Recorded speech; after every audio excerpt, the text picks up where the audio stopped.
бүгд нь энэ өдрийн мэнд ингээд та нартай амласан 33 аркийнхаа товчлын үргэлжлэлийг болох One Arc-ийн дараагийн арк болох Egghead Arc-аас хүргэж байна.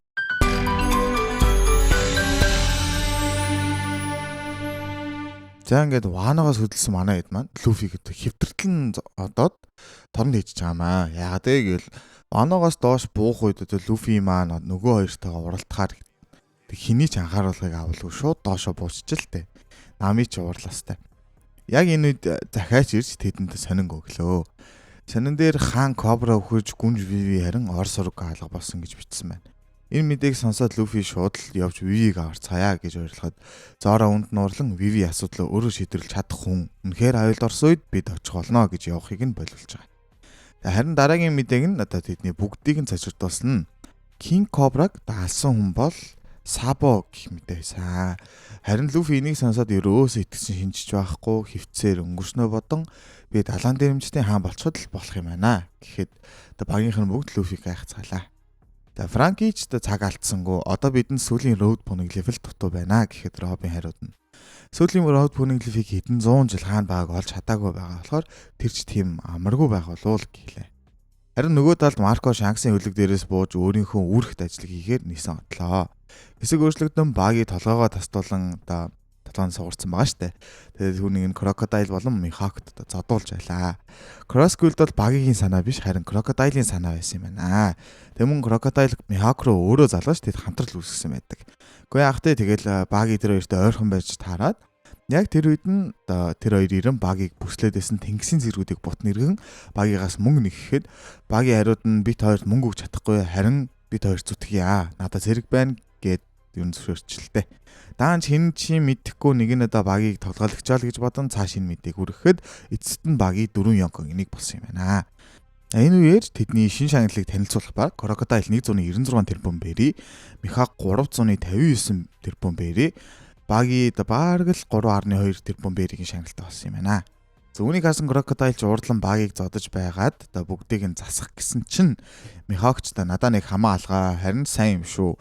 Хүмүүс хоёулынгийнх нь араас биш энэний араас ирэх юм байна штэ гэхэд санаач энэ санаа Crocodile нэлээд таалагдаад энэ байдлаараа цааш явахаар болно. За ингээд хэсэг Amazon Lily рүү шилжиж Hancock Shichibukai байгаа болсон. Тийм болохоор тэр цагаас эхлээд тэдний арал руу зогсолтгүй тэнгисийн зэргийнхэн дайрж ажилладаг. Hancock ч яг энд нь их түүртэд исэн юм байхгүй харин ч Luffy-тэй хизээг ирлэх вэ гэдэгтээ санаа зовсоор л байлаа.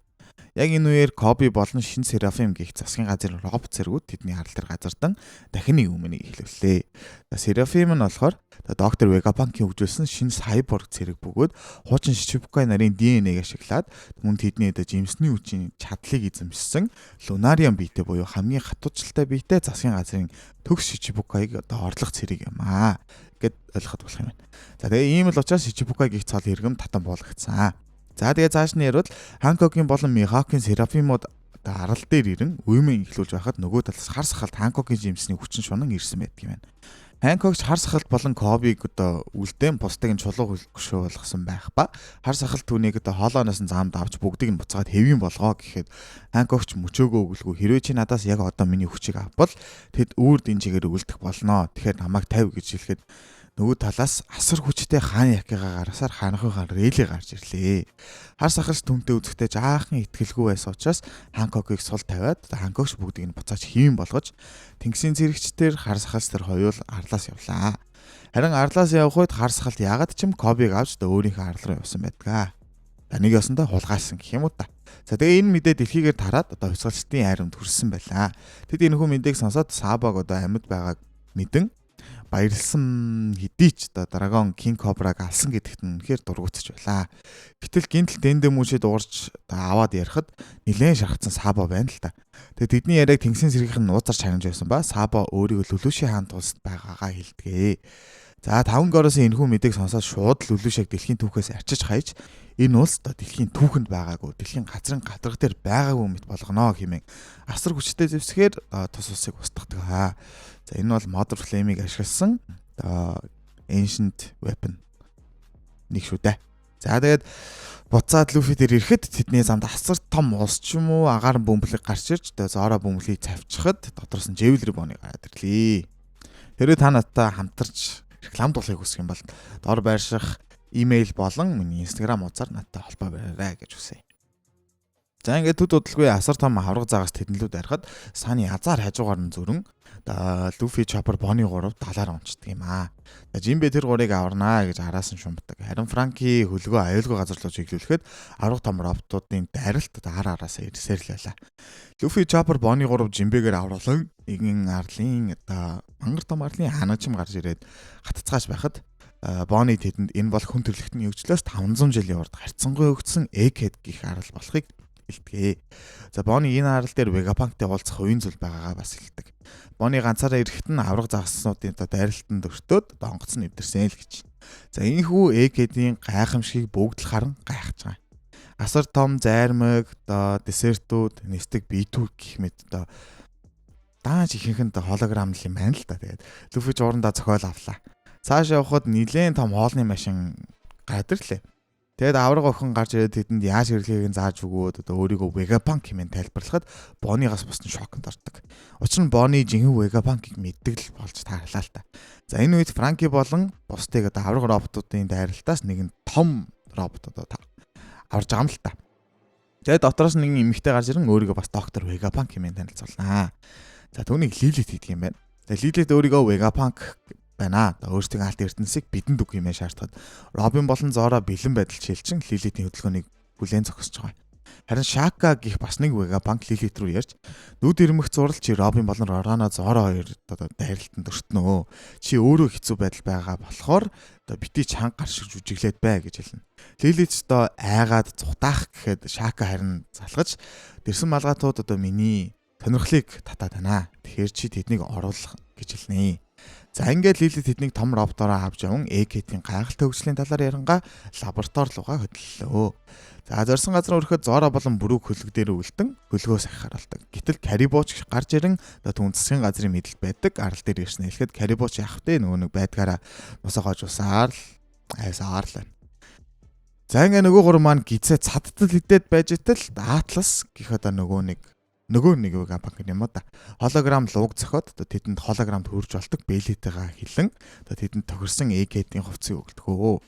За ингээд цааш явах гэтэл тэдний хоолны машинаас итсэн ч хоол идсэн мөртлөө хэмж хоолныхаа мөнгийг өгөөгүй болохоор цагтаа гарч ирээд нэг пацифист гарч ирж байгаа юм л та. Тэгээд тэднийг барих гэхэд Luffy сурсан цангаараа түүнийг яг л устгах гэж шүү.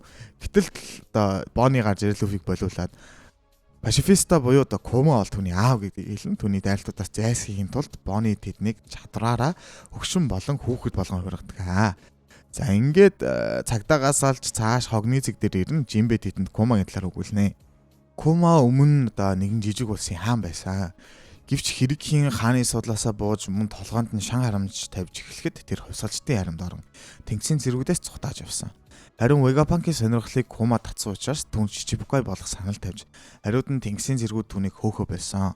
Kuma харин энэ бүхний хариунд Vegapunk-т өөрийнхөө бие дээр туршилт хийж Pacifista бүтээхийг зөвшөөрсөн хэмээн богинохон өгүүлдэг. Харин эдгээрийг Bonnie сонссон ч гэсэн ерөөсөө тоолгүйгээр хогон дээрээс нэг жижиг гэрэл цэлэн болонгуудаа түүнийг идэвхжүүлэн аав маань ийм юмны төлөө хизээч ингэж явах хүн биш гэж тэднэлөө дайрч эхэлж байгаа. Дайрахтаа Bonnie амандаа аав маань засгийн газрынхны сонирхлыг татсан нэгэн нууц удам угсааны хүн гэж хэлж байгаа юм л та. За тэгээд энэ үеэр далай засгийн газрын усан онгоц Egghead арал руу ойртож байлаа. Дотор нь хэн байна вэ гэвэл Rob Lucci, Kaku болон Stussy хамт явж байна.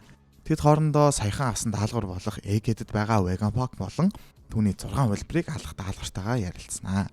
Тэдний ярианаас бид Vegapunk-т ганц бие үнэхээр Багдад байсан учраас олон тал руу олон зүйлс хийхин тулд өөрийнхөө биеийг 6 хувьсан гэдгийг мэдэж авч байгаа.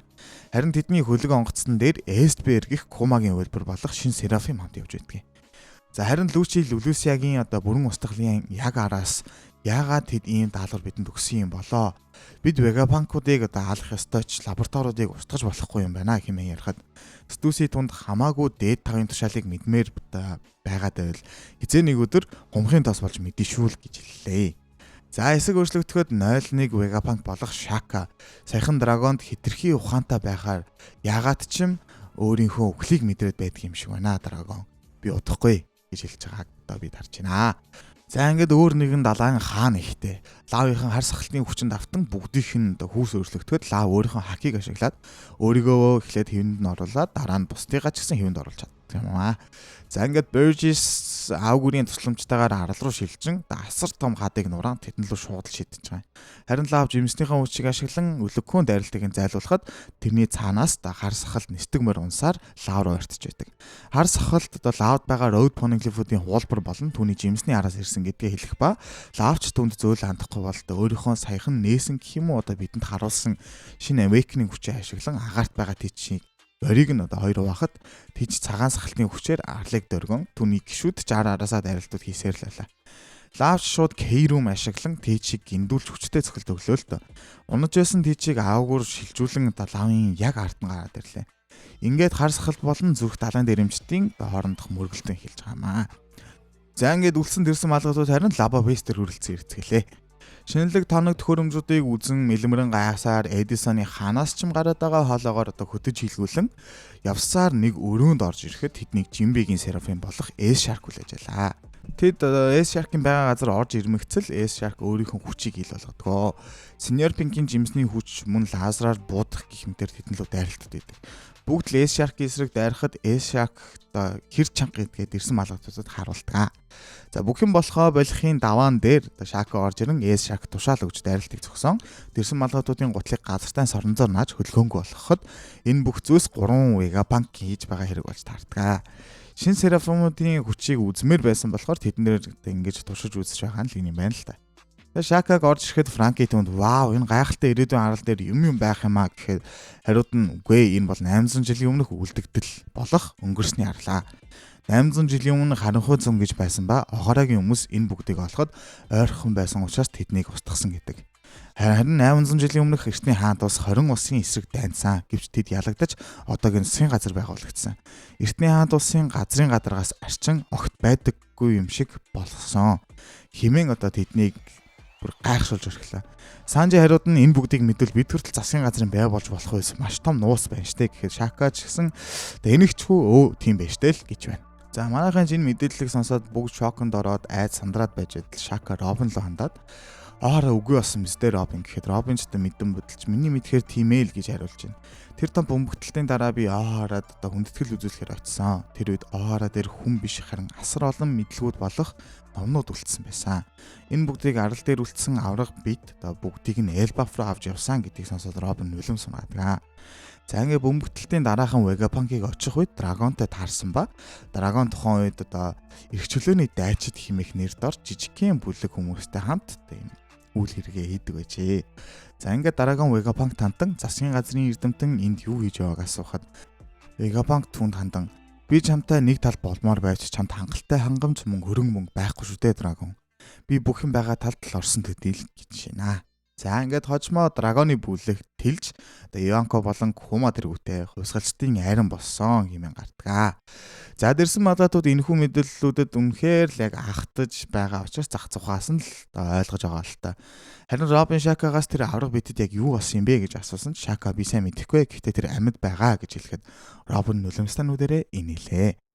За ингээд Шака тэднийг гинтл өөрийн дураар хөдөлгөн камерын өрөө буюу удирдлагын өрөөр авч явнаа. Харин нөгөө талд Luffy Chopper 2 хогон дээрээс асар том робот олон Luffy түүнийг унмаар байна гэж хэлэн ойртох үед ямар нэг зүйл роботыг хүчтэй цохилт өгч бүгд гайхнаа. За авраг робот руу ягаад ч юм шигдэж орж байгаа хөгшнийг Luffy татаж гаргахад гарч ирсэн хөгшин шууд л Bonnie-г таньдаг. Харин Bonnie ч үүнд нэх таата байдаггүй ба түүнийг энэ бол зүгээр л нэг хөгшин бишээ. Энэ бол жинхэнэ Vegapunk хэмээн тэрнийг танилцууллаа. Luffy ч түүнийг хинтэн биш түүнийг нисэд байгаад нь алмаархад Vegapunk хариуд нь та нар ч гэсэн өмсөн гутлаараа нисч чадна штэ гэж хэлээд тэдэнд яаж нисхийг зааж хүн хамтдаа нэг жоохон нисчих гарнаа. Харин Bonnie түүнээс авраг толгоогоо яасныг асуухад Vegapunk толгой маань бүр амар том болоод байхаар нь тайрцсан штэ л гэж байна. За үргэлжлүүлээд Vegapunk тэдэнд би номи гих жимс идсэн. Нэг сул тал нь миний толгой асар хурдтай томорч байсан ч би толгооноосоо салж чадсан. Миний толгой тэнд Punk Records байгаа. Харин энэ алимшиг зүйл бол яг л Wi-Fi шиг долгион дамжуулагчаар холбоотой байгаа. Мөн би өөрийнхөө зан чанаруудыг 6%-аад тэднийг дата буюу мэдээллүүдийг өдөр болгон тархи руугаа оруулахаар зохион бүтээсэн. Миний мөрөөдөлч бас дэлхийн бүх ил ухаантай болохыг хүссэн хүмүүс нэг тархиар ажиллавал бүр аландаа гэхэд жимбэ.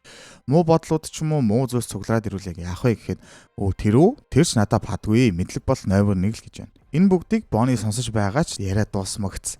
Саяхан осон лазер сэлмээрээ Vegapunk туулгаад яг одоо авийг минь засаатах гэж шаарднаа. Харин Vegapunk хурдхан наатахаа идэхгүй болгоо. Наатах чинь бүтлгүүцсэн бүтээл гэхэд Бони шүүржлүүлсэн шаардахад асар холоос их хэмжээний хороод лазер сэлэм татагдсан ирж Бониг сахилгаан цохиулан ухаан алтахад үргэлдэг. Vegapunk ч Бони намайг өхүүлмээр байгааг би ч сайн ойлгож байна. Түүнийг буруутгах чадахгүй байна гэж хэлэн Luffy-гээс түүний лууны зохиомлч тэргийн жимсийн талаар асуухад Luffy хариуд нь нөгөө нэг ягаан луу болдог жимс үү гэхэд Vegapunk үгийн зөрүүгүй өөрийнхөө толгой газарчаан бас л нэг бүтлгүүтэл гэж хэлдэг. Харин Luffy түүнээс энэ том төмөр авраг юу юм бэ гэхэд энэ бол миний бүтээл биш ээ. 900 жилийн настай бүр 200 жилийн өмнө хөл дээрээ босон сэрээд Ариж руу очиод бараг сөнөг шахсан. Даанч хүчээр унтраасаа л гэж байна. За энэ бүгдийг манай хэд удирдлагын өрөөнөөс харж байлаа. Харин Шака тэдэнд илүү дэлгэрэнгүй тайлбар өгөн та нарыг нааш авчирсан робот бол энэ аврагын дөр амьл байгаамаа. Гэхдээ бид яаж 900 жилийн настай аврагыг хөдөлгөх эрчим хүчийг үүсгэхээ гайхаад болохгүй байгаа гэж хэлэхэд AK дарал дээр CP0 газарсныг тэд олж мэдэн яахыг ярилцсан бүгд тулдахад бэлэн байдал гэж хэлээд хэсэг өөрчлөгддөг. За хэсэг өөрчлөгдөхөд хувьсгалчдын байгаа арал дээр очиход засварт гэх юм уу тийм ээ. Засварт байсан Kuma гинтл өндөөж хаашаа ч юм яартгаа. Түүнийг зөксөх гэж орлоход Kuma жимснийхээ хүчийг ашиглан нисэж явж байгаа. За ингээд буцаад Egg рүү шилжчихэд Luffy Vegapunk-аас яагаад энэ арлаас явах гээд байгаа юм бэ гэж асуухад хариуд нь миний бас нэг мөрөөдөл бол дэлхийг үнэгүй эрчим хүчээр хангахаа. Би мөрөөдлөөхөн энэ төмөр аврагыг хөдлөх асар том хүчийг хайж байгаа санамсаргүйгээр 800 жилийн өмнөх эртний хаан тусын талаар олж мэдсэн. Мөн эрчим хүчийг ч би болгож чадсан. Би тэгээд профессор Clover-ийн судалгааны ажлыг илүү гүн гүнзгий судлаад хэлж дуусаагүй байтал тэдний яриаг дэлбэрэлт тасалдаг. Гинтл Vegapunk тийм учраас засгийн газар одоо намайг устгах гэж оролдож байгаа. Тиймээс намайг энэ арлаас аваад яваач хэмээн Luffy-гээс гуйхад Luffy ч жоохон бодож яснаа чиний толгой хөгжилтэй юм гэж хэлээл зөвшөөрч байгаа. За энэ бүгдийг сонссон Vegapunk Bonnie-г аваад дээр байгаа Lapabase дээр үрээд ирээрээ гэж хэлээд өөрөө уур шатаалга болчихдөг юм аа. За ингээ удирдлагын өрөөнд дуудлага ирэн Lucci-тэй ярилцдаг юм л да.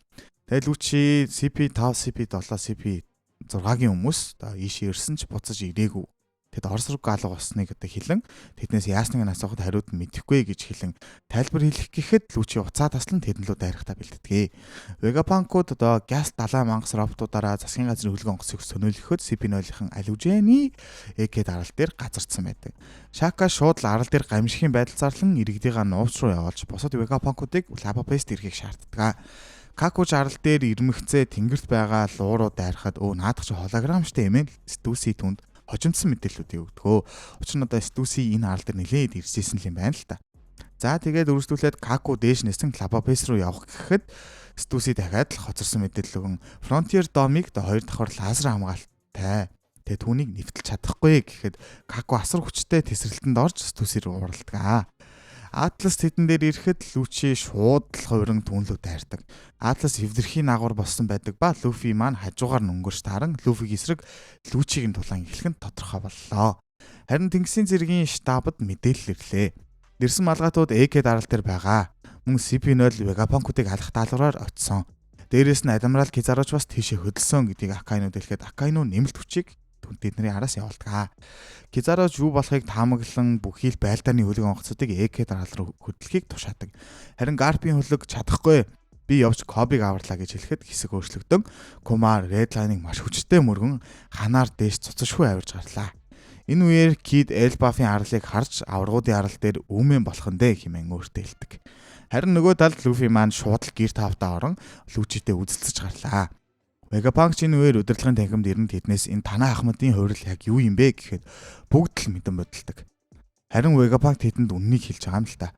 Чөтгөрийн жимсний лист буюу чөтгөрийн жимсний түүхийн номонд Gomu Gomu номын гих эрзэн жимс хизээч байгаагүй байдагчгүй. Харин энэ дүр төрх яалтчгүй домогт нарны бурхан Ника байна гэж хэлэн чөтгөрийн жимс гэдэг бол хүн төрлөختний хүсэл мөрөөдөл мөн тэдний өөрсдийнх нь мөрөөдлийг хэрхэн төсөөлж хардгаас үүссэн ер бусын зүйлсэ. Харин байгаль их үндэн дургу учир өөртөө хойртолдоггүй юм аа. Ер нь бол хүмүүс чөтгөрийн жимсийг бий болгож ер бусын хүч чадлыг хүссэн бол байгаль үнийг үүсгэсэн гэж хэлэн хэсэг өөрчлөгдөхөд Сентамаро Серафимуудыг удирдан CP0-тай хамтран дайрах гэж байхад Вегапанк дүүнөр заалган надад ч намайг алахаар ирсэн Сентамаро чи надад тус хүргээд тэднийг тургоогоод өгөө хэмээн эртний ахан дүүсийн холбоогоо ашиглан түүнийг ятгах чаддаг. Серафимууд ч гинтл талаа өөрчлөн CP0 руу дайрч эхлэхэд Эшаркийн чадрыг харсан Франки уйланд болж наадах чинь манай анд сеньор Пинкийн чадар байна штэ тэр үгцсэн юм уу гэхэд Вегапанк хариуд нь би дуураймалч төрийн жимсийг бүтээх гэж нэлээд хэдэн жил зарцуулсан. Зон төрлийн жимсийг хийхэд өртөг айгүй өндөр байдгийн. Харин mythical зон төрөл бол яриад ч хэрэггүй. Логия төрөл бол миний том бүтлгүүтүүд нэгэ. Харин Парамиша төрөл бол би өөрөө энэ жимсний ДНХ-г олж мэдээд янзлаад яасан ийсэн гинөө мэдгүй. Ямар тач нэг юм яриад Парамиша төрлийн жимсийг бол Вегапанк асуудалгүй хийж идгээ. Тэгээд Серафимуудад гарных нь булчингийн тэнд байрлах энэ ногоон шингэнээр суйрлуулсан л гэж байна. Харин доор Луфи Лучигийн хүсэн хүлээсэн гэр тавын хүчийг түнд харуулж амсуулж байлаа. Харин хажууханд нь Сентамаро Snake-ийг дэрсэн малгайтыг Лапапес руу хүргэж өгөө. Харин үлдсэн CP0-ыг торгооно хэмээн тушаахад Каку түүний тушаалыг эсэргүүцхийг оролдовч Серафим болон Пашифистануудын тушаалын ирэмбээр тэд яг Сентамаровын доор ордог учраас тэдний тушаалыг ерөөсө тоохгүйгээр бүгд CP0 руу дайрч эхэлдэг. Сентамароч энийгээд ялгалтаа мэдрэг агшин Лучи түнлүү дайрч түүнийг ухаангүй болгох шахачаал байгаа юм л та. Ер нь бол нэлээд амар шархталтгийн. За тэгсэн чинь Луфи юунд дуурлан Лучиг хийстлэн цоглоо. Харин Серафимууд CP0-ыг төвөггүйхэн арчиж байгаа харагдана.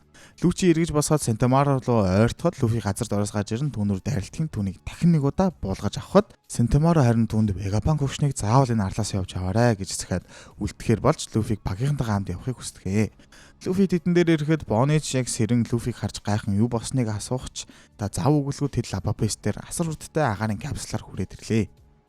За ингээд энэ хүрээгээд Экэд арлынхаа эхний партиг өндөрлүүлье.